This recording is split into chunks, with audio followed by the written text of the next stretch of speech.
Good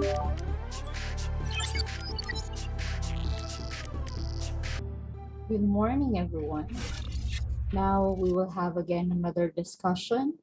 Next to the video I have presented last time, this time the contemporary philosophical movements. So what is philosophical movement? It is the appearance of a specific school of philosophy, an identifiable tradition of philosophy, or a marked change in the philosophical thought on a particular subject. Okay, this is actually how this philosopher came up with their ideas. So they were unified by a certain topic or subject that turned out to be a philosophical thought. For example, yung sinabi ko regarding kay Plato, understanding that there's already a soul, that it exists prior to the birth and after death of man. And this was also supported by René Descartes. So they are both understood to be dualists. So that is a particular subject, the existence of soul of the humans. Now, if these philosophers come together, so they were actually grouped together because of their unified idea. So this is called school of thought. It is a group of people, especially philosophers, artists, or writers whose thought, work, or style demonstrate a common origin or influence or unifying belief. And these are the famous ism of philosophy. Ito yung dualism, ito yung existentialism na i-discuss natin. Okay. And the rest sa mga susunod nating topics. First, we proceed with phenomenology. It is actually a philosophical movement which is pertaining to the study of phenomenon. So the term phenomenology is derived from the Greek word phenomenon, meaning appearance. Hence, it is the study of appearances as opposed to reality. So when we say actually phenomenology, it is a broad discipline of method of inquiry in philosophy developed largely by German philosopher Edmund Husserl and Martin Heidegger. So these are actually based in the premise that reality consists of objects and events, which is understood phenomena or phenomenon, as they are perceived or understood in the human consciousness and not anything independent of human consciousness. So basically, it is the study of experiences and how we experience. The study structures of consciousness experience as experience from the subjective or the first person point of view, along with its intentionality or the way we experience it directed toward a certain object in the world. Okay? So experience in a phenomenological sense includes not only the relative passive experience of our sensory perceptions, but it also deals with our imagination, our thought, our emotion, our desire, our volition, and our action. In short, it includes everything we live through or perform, lahat ng napapatungkol sa tao.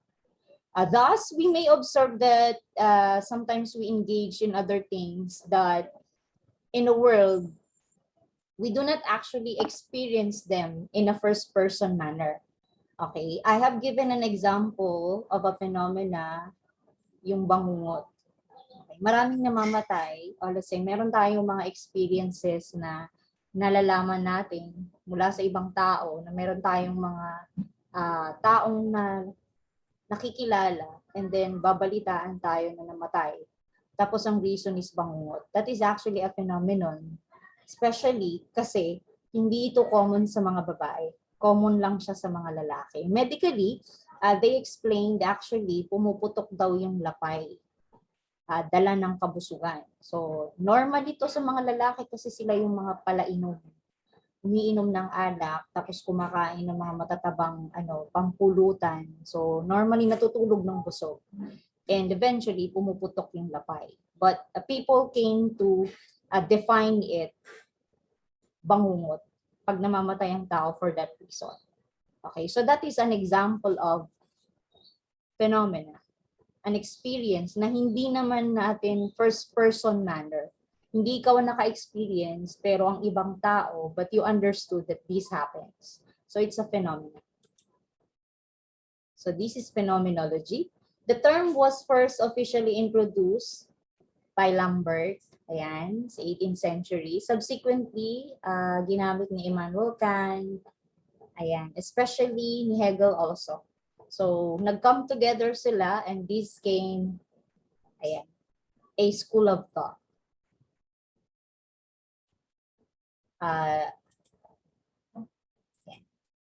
So, there are three types of phenomenology.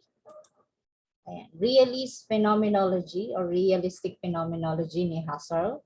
It is the early formulation based on the first edition of the logical investigation, which had its goal the analysis of the intentional structures of mental act as they are directed at both real and ideal objects.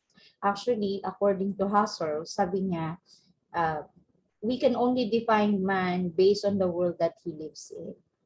Hindi naman tayo kasi nakatira sa planet Mars, but we are here on Earth. So we are only defined by our experiences here. Okay? We are actually defined by the surroundings we are into. The next is the transcendental phenomenology or the constitutive phenomenology. Husserl later formulated this in 1913 with his ideas, which takes the intuitive experience of phenomena as its starting point and tries to extract from it the generalized essential features of experiences. I have discussed with you already the transcendent, meaning you are not covered by boundaries. So we humans are actually limited. Limited tayo by energy, limited tayo by our body, and limited tayo by our knowledge, and also we are limited by time. Okay? But we come to understand that there are certain people understood to be limited, but they do not use it para hindi sila mag-progress sa buhay.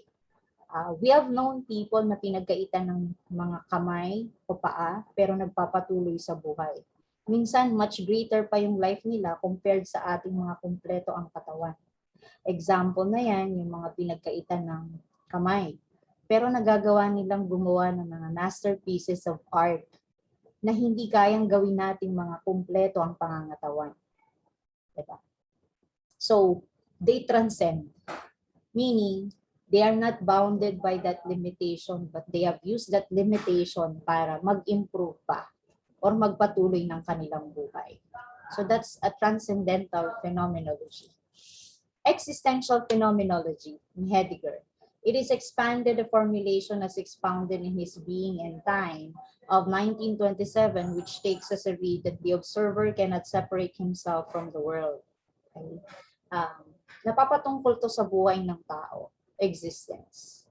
Ano ba ang buhay mo? Kagaya ba ng orasan, yung analog clock, na umiikot lang? Okay. Tinatawag mo lamang ba itong sistema?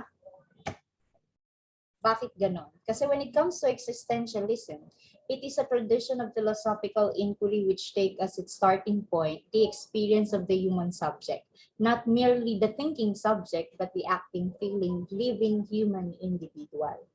So you have to ask yourself, are you existing or are you a living human individual?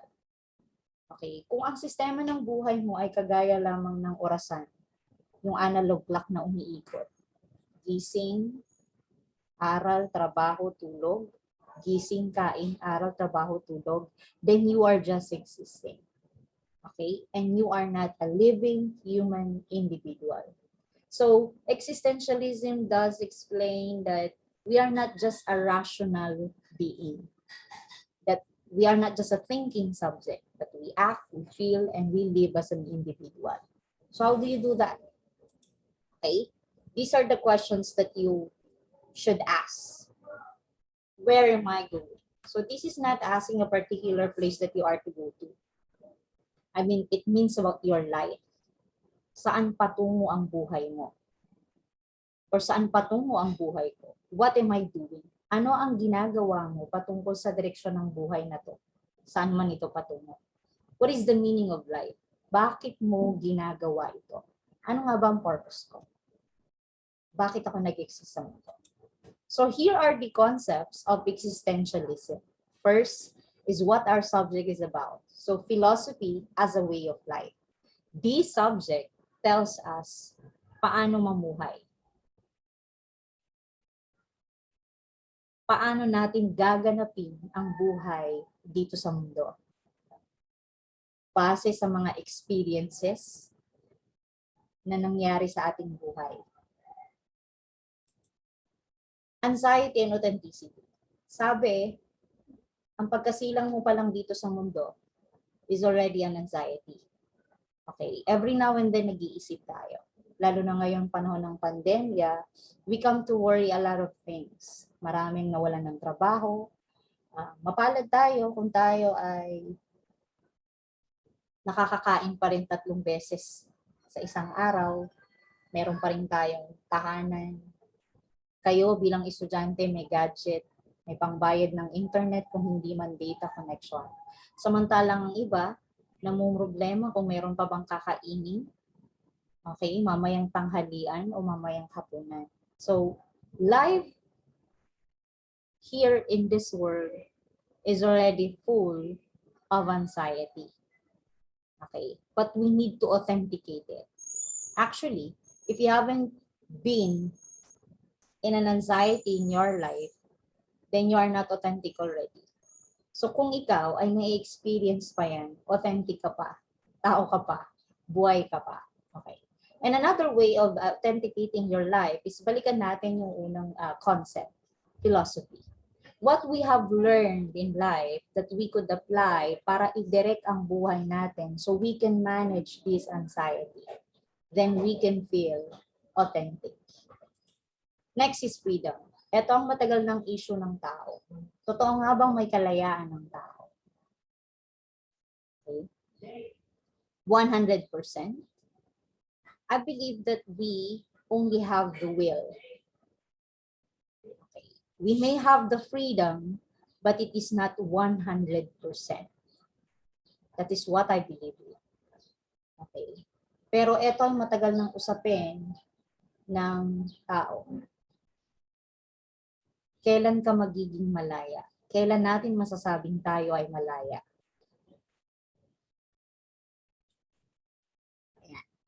I came to have this picture.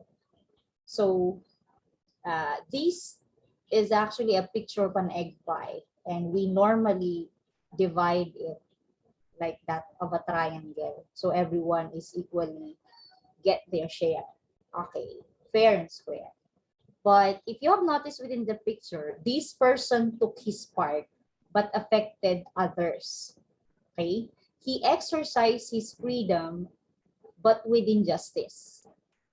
The freedom can't be exercised as everyone wants. Justice disappears when you harm others.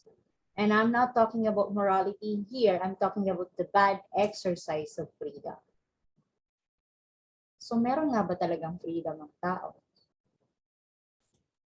Next is existence. Bakit tayo nabuhay sa mundo?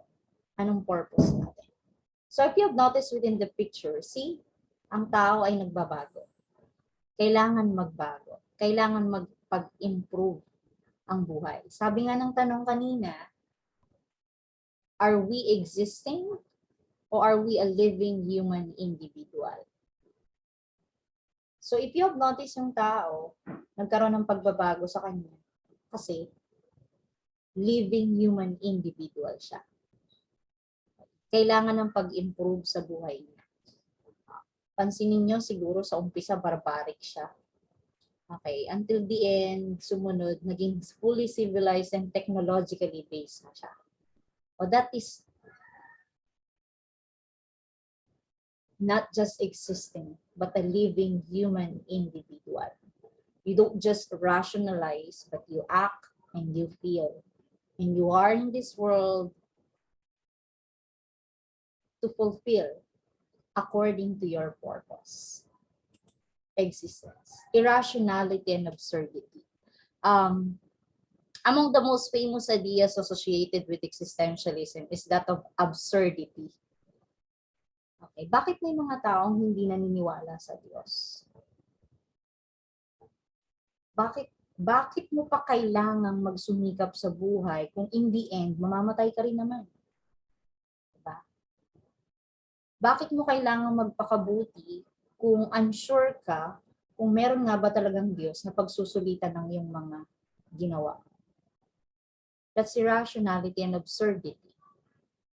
Human existence might be described as absurd because many existentialists argue that nature as a whole has no design, no reason for existing.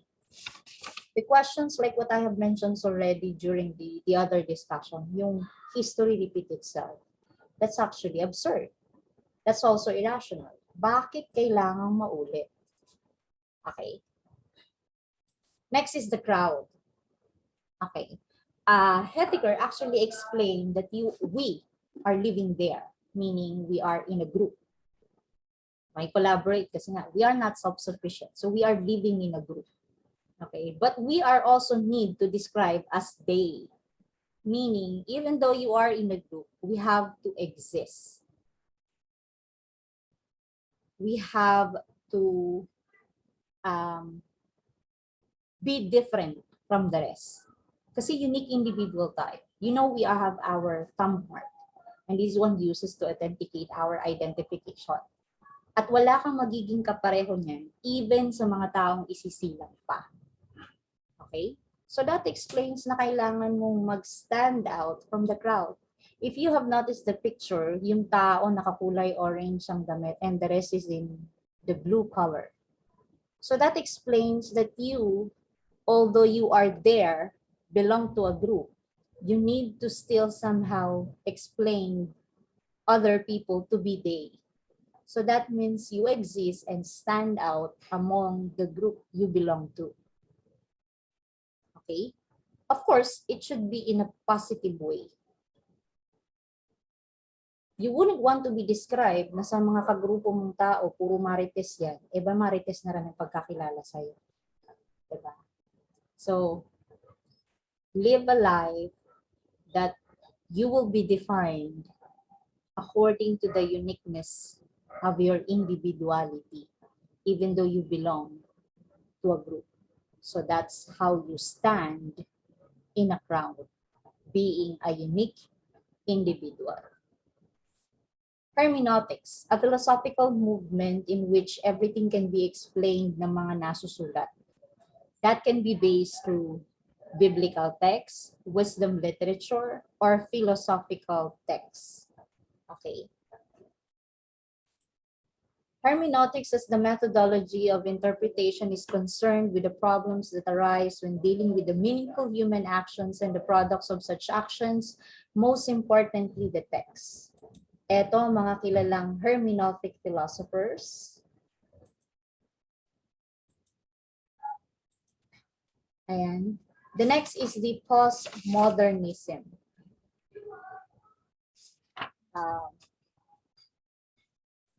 Postmodernism is a broad movement in the 20th century philosophy, generally viewed as the openness to the meaning and authority, from unexpected places so that the ultimate source of authority is the actual play of the discourse itself.